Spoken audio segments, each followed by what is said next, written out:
those mornings when the world outside feels almost electrically charged, when the light is still soft and the air is still, and even the trees seem to be sharing some sort of wisdom with us. And it's in those moments of being out in nature and really connecting with it, that we begin to understand what the transcendentalists felt about nature, why they felt that nature wasn't just scenery, but nature was something that was fundamentally sacred, not in a vague way, but as something that was quite literal, something that's deeply alive. Nature is connected to the human soul.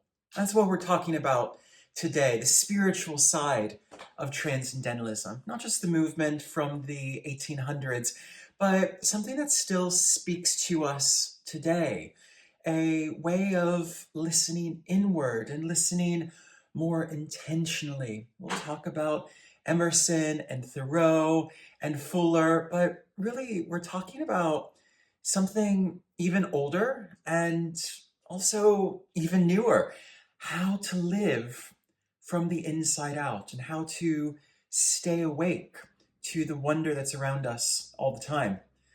I'm Dr. Alan Johnson, and on this channel, I talk about the mind, well-being, productivity, and change for thinkers, makers, and everyone in between. To begin, let's rewind a bit back to Concord, Massachusetts, the 1830s. There's a small group of writers and thinkers and spiritual explorers and just generally pretty awesome people. So it included Ralph Waldo Emerson, Henry David Thoreau, Margaret Fuller, and others as well. And they started questioning things because for them, organized religion, as it was practiced, felt rigid. Industrial life and the modern world growing up around them felt like it was speeding up so rapidly that it was beginning to spin out of control. And they developed a real hunger for something deeper than what they saw outside. So they began to turn inward. This is what Emerson writes about in his essay, Nature. The currents of the universal being circulate through me, he writes. I am part or particle of God. This is an incredibly bold statement to make in the 1830s. This suggestion that God isn't beyond or above humanity and creation, but rather God is immanent within creation, that God is within nature, and that God is within all humans in all aspects of the material world outside, in the trees, in the animals, in the simple act of perceiving these. And that type of thinking, that immanent view of divinity, really begins to change everything because it fundamentally upends a hierarchy that humans had held for a very long time, that God is distant and remote and unobtainable, and suddenly the divine could be seen everywhere. The divine could be witnessed even in us. And it's about that sense of personal experience, about what we actually feel when we are quiet, when we are alone, and when we are paying full attention to the world around us. That is where the voice of the divine begins to awaken and unfurl. And for Emerson and those around him, spirituality was definitely not about rules. It was not about codes or dogmas or creeds. Spirituality was about presence. It was about listening for that still small voice inside and ultimately trusting one's own perception. And Thoreau took this really literally in a very famous experiment of how to live. He went to Walden Pond, where he lived in a small cabin for 2 years. He wasn't completely isolated or remote. He still had visitors. He went into town. He was about half a mile away from town. But he wasn't going there to just get away from it all or to live simply. He was going there to quite explicitly test a spiritual idea. He was asking, what happens when you strip away all that noise of society and you just exist and live? And he wrote, I went to the woods because I wished to live deliberately, and not when I came to die, discover that I had not lived.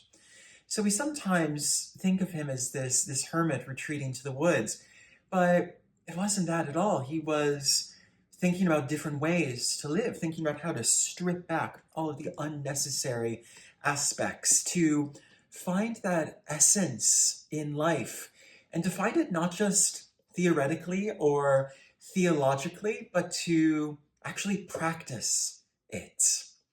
And then there's Margaret Fuller. She was a brilliant writer and a deeply spiritual thinker, less remembered today than Thoreau and Emerson, but hugely influential and a figure that we need to return to more regularly. And Fuller believed that the soul was vast, that the human soul expanded outward and encompassed everything we saw around us. And she also believed that society tried to shrink that, particularly for women in society in the first half of the 19th century, that society tried to compress and to shrink and to disguise and to mutate and deform the vastness of this beautiful innate soul that we all have.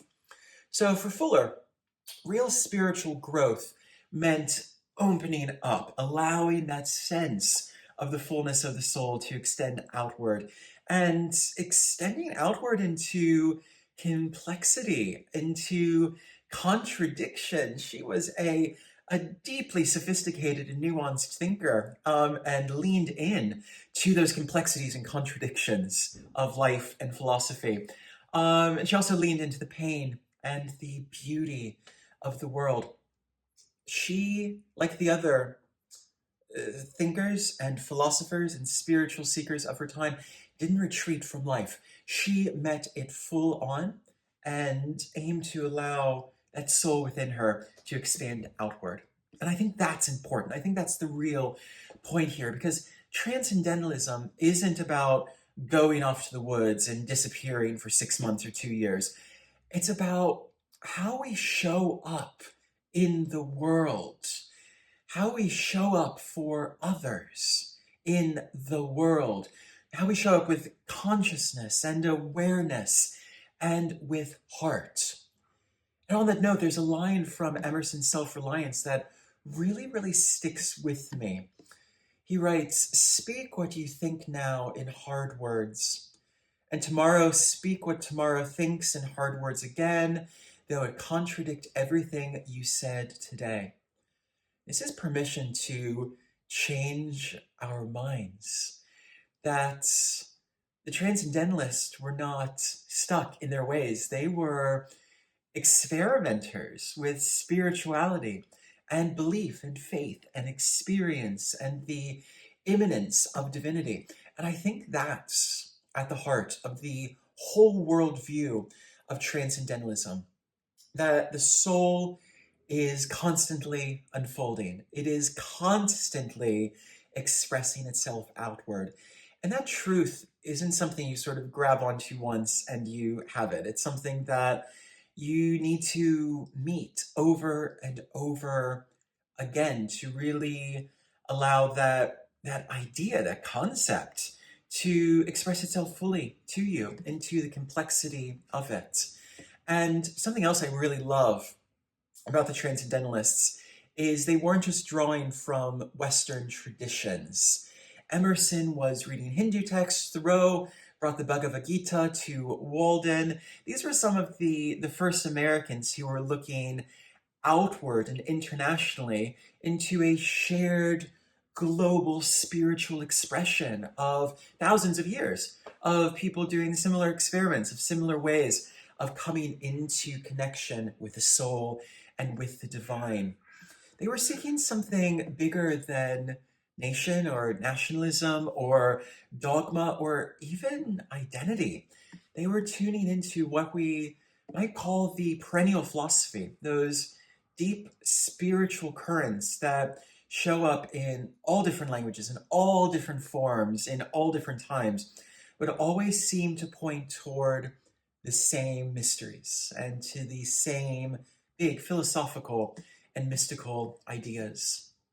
But I think it's important to remember that the spiritual life doesn't have to be grand or complicated.